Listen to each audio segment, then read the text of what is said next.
Asexual lesbian. That's like saying, you know, you like Taco Bell, but you don't like to eat out. I do like Taco Bell.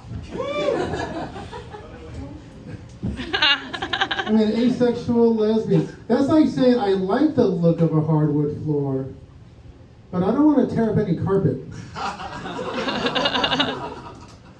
All right, before we go on to our headliner of the night, I want everyone to go ahead. Please give an applause to all the comics tonight. This is not an easy thing to do. San Francisco Comic Con has been really good at training out the comics, giving us something to do, especially during the pandemic times. Now we're coming out. This is our first night out, and I'm glad we were able to share it with you. But of course, this doesn't have a crew, so comics, after the show tonight, you know, you guys have got to clean up here, put some tables, some chairs. You know, anyways, you guys ready for our headliner for the night?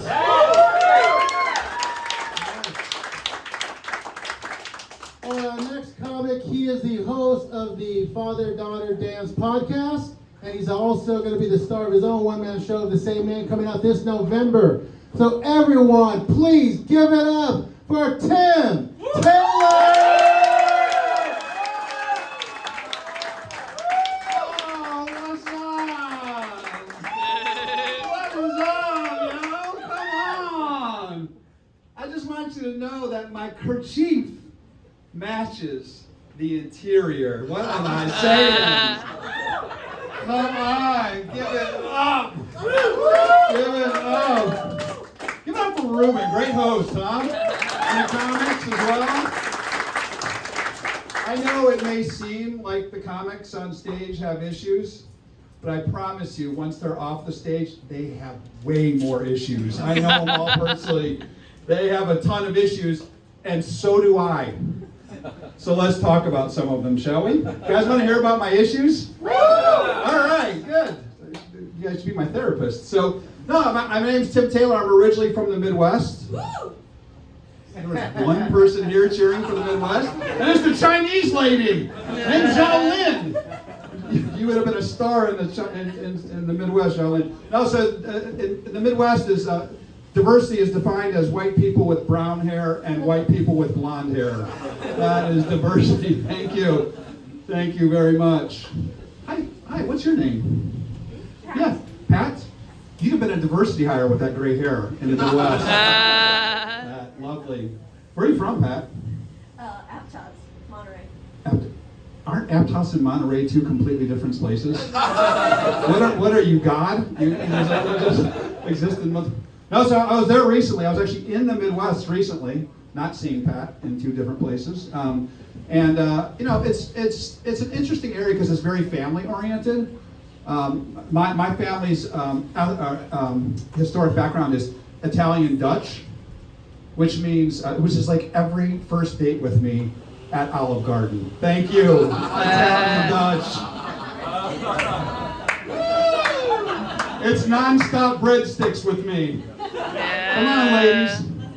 Remember? Yeah, let's go. Remember this? Woo! Italian Dutch. So my family would talk about, I'm gonna make you an offer. I just enjoy telling that joke. I just enjoy it. I enjoy telling that joke. But no, I mean, family values were important in the Midwest. My family was a little bit crooked to a certain degree because my family's value was everything needs to look good on the outside, no matter how messy it is on the inside. Anybody else have families like that? Yep. Yeah, exactly. It's like every Denny's I've ever been in. Actually, come to think of it, you know, really good on the outside, questionable on the inside, actually describes my basketball game. That is for a very select number of people here who play basketball with me. I put on short shorts in the early morning and sweat with these guys on a regular basis. Come on, ladies. Hi. How you guys doing? Okay, great. Okay, Reese just responded when I said, how you ladies doing? So that's okay, Reese. up, Reese? Reese's Puff. That's cool. No, look. I know people aspire because you watch TV. You guys ever seen the show Modern Family? Do you like that shit? Yeah. Oh yeah. Hell yeah. Asper, the Dunphys and the other families. They're really. My aspirational families are on the show Ozark. Those are the families I want to be a part of. I want 70-year-olds marrying 18-year-olds in my family. I just want that. I want that kind of family. It's just, a little less heroin, because there was plenty of heroin in my family. A little less death. About the same number of Mexicans. That was uncomfortably slightly racist, wasn't it? It was just a little racist. Not that racist. No, but I do have a family. I have a family of one. My daughter, I have a daughter, as I was mentioned, the Father-Daughter podcast. She's 21 years old. Woo! Woo! Wow. Exactly. Can you believe it? Look at the skin. Look at the skin. That is not a 53-year-old man. I can't believe he has a 21-year-old daughter. But I was reflecting on the daddy-daughter dances we used to go to. Anybody used to go to the daddy-daughter dances? One person. Oh my God. Did you enjoy them? No, okay, got it. All right. Well, this is going to be a very narrowly popular joke because I love them. I happen to love them. And these daddy-daughter dances, they get all dressed up. They're 5 to 12 years old. They get all hopped up on sugar. They're like snorting lines of pixie sticks and freebasing brownies and shit, and they just go dance and go crazy, right? They play all the classic songs, right? YMCA, they can dance to it. Daughters by John Mayer. Everybody know that song? Yeah. Very sweet. You Shook Me All Night Long gets played with a bunch of 5 to 12-year-olds. It is the #1 song played in strip clubs across the nation. It's like, I know that sadly because my daughter told me that. I'm kidding. I've actually performed in strip clubs. You guys, everybody's wondering if that's a joke or not. I actually was at a club once where I swear to God, this woman came up to me and said, I think I saw you at that male dancing review. I was like, what? What kind of male dancing review has a big gutted old dude dancing in front of them? That's like a really narrow group of people with a weird fetish. But hello, where am I? So no, but my daughter is actually going through a difficult time right now. Pat, she's struggling because she just lost a pet. You ever lost a pet, Pat? That sounds interesting. Yeah, she lost a pet. It's not hard for me because when I was a child, I had a mildly annoying pet named Peeve. That's what you pay $20 for, people. You pay $20 for me to say pet peeve. I know what's happening right now. You're all on your phones going, pet peeve, say that joke later. No, but you can have it. Go ahead. But I do have a pet peeve that I want to tell you guys about. I have a pet peeve that it is annoying to try and remember a password for all my apps. You want to check out my dating app. I know you do. So check out the app. So be secure, right? But I finally figured out one. One that it's a word that no man really knows about and no woman thinks any man knows anything about. You want to know what that word is? Clit. Yes! Yeah. It's not clit, that's like shorthand, it's clitoris. But let's face it, the fact that it's shorthand clit, women are just dying for guys to know about this thing. It's like, let's make a shorthand for it. They don't know. They don't know.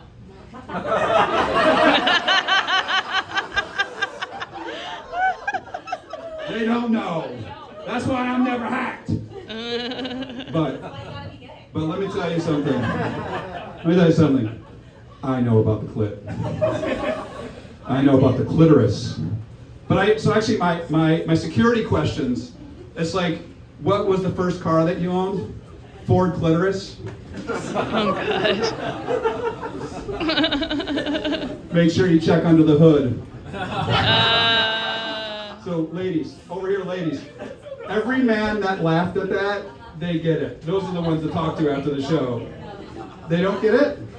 Why don't, is that frustrating for you? Yeah, I don't care. Whoa! I just don't get guys. Something tells me that's some self-service issues. Oh, you don't get guys? Are you a lesbian? Yeah. Oh, welcome. Thank you. And you're not an asexual lesbian, right? No. Okay, got it. You're an actual lesbian. So has that changed the whole existence of the clitoris in your guys' relationship? Yeah, for sure. For sure. Okay, great. Okay, this is awkward. This is getting awkward. Yeah. So what's my hometown? Clit, Michigan. Yeah. What's your mother's maiden name? France. I don't actually say the C word for my mom. At least not that C word for my mother. Oh, man, it's just getting blue. It is just getting rough, isn't it? Yeah, it's getting rough. But you know, the thing is for most of my life, I thought clitoris was an island in Greece. Are you guys a couple, the two of you? Yeah, you are. Does he know about the clitoris? Oh. Okay, that's the answer. We got the answer. It's okay. The good thing is she has a mask on, so you actually don't know what she said underneath it. No, but so I'm single. I know that's shocking. You know, actually, I was thinking about whether I'm gonna tell this joke, and fuck it, I'm just gonna tell it. I don't care. So every time it's spring forward, I shave my pubes. I change my clocks, shave my pubes, talk to the lesbians about clitorises, clitoris, yep. And I shave my pubes, and I put on like a Pandemic 3 in this little pouch here. And so when I look down, I see an upside down Mitch McConnell. It is so unnerving to look down and just hear, well, I've got more votes from the great people of Kentucky than any senator in history.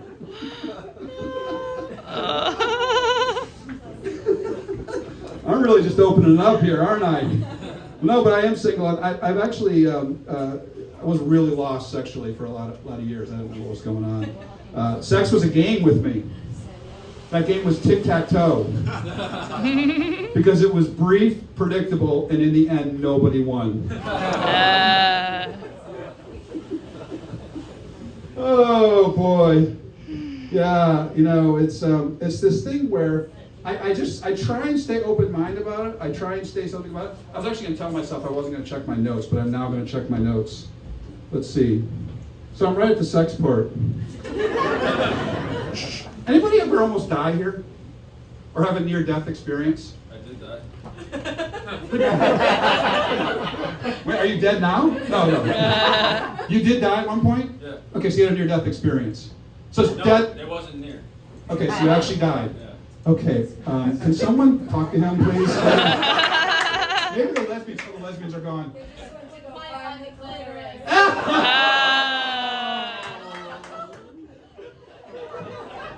You are here. I swear to God, if this were the clitoris, men would be like hanging their jackets on it and shit. Gotcha. Okay. So, what was I talking about? So I was talking about Death. death. Yeah. So sex with me was like a near-sex experience. That's what I was trying to get at. But I always got the 3 words every man wants in an amorous exchange, which is "please stop now." Thank you. I'm going to tell us a couple more jokes and I'm done. And then you're done for the evening. We're going to be upstairs partying after this. But thank you. I'm sober. I've been sober for 11 years. Yeah. Thank you very much. So some of you actually can enjoy this, like I have wine, cheese, maybe a nice trip to Rio. For me, it's wine, narcotics, and another trip to Rehabo. Oh, yeah, a little awkwardness here about how much I drink and use. No, so can anybody guess what kind of drugs I used to do? Can you guess? Jesus. What? What was that? Math? No, math. Math is not a drug. You got high on math, didn't you? Oh, yeah, those quadratic equations lying on the side. Did you say math? Someone? Did the lesbians who were looking for the clitoris say math? The answer is math. I used to do crystal meth. Crystal meth is the only drug with a first and last name. Crystal meth sounds like a WNBA player. Crystal meth drives to the hoop and scores. Crystal meth sends the crowd into a frenzy. All 10 people in the audience for a WNBA show. Okay. Look, I have really enjoyed telling my jokes in front of you, embarrassing the two of you. I'm sorry, I really am. I know underneath those masks are like, fuck that motherfucker. I sent the lesbians out looking for, like, we found out somebody's dead. I've gotten a 1-minute sign. I'm still talking 3 minutes later. Ruben's ready to kick my ass. But I want you guys to know how important it is that you are out there supporting arts. I know we're not all perfect, but I can tell you, if you've ever thought about doing comedy after watching me do it, that should make you feel like anyone can do it. Thank you very much.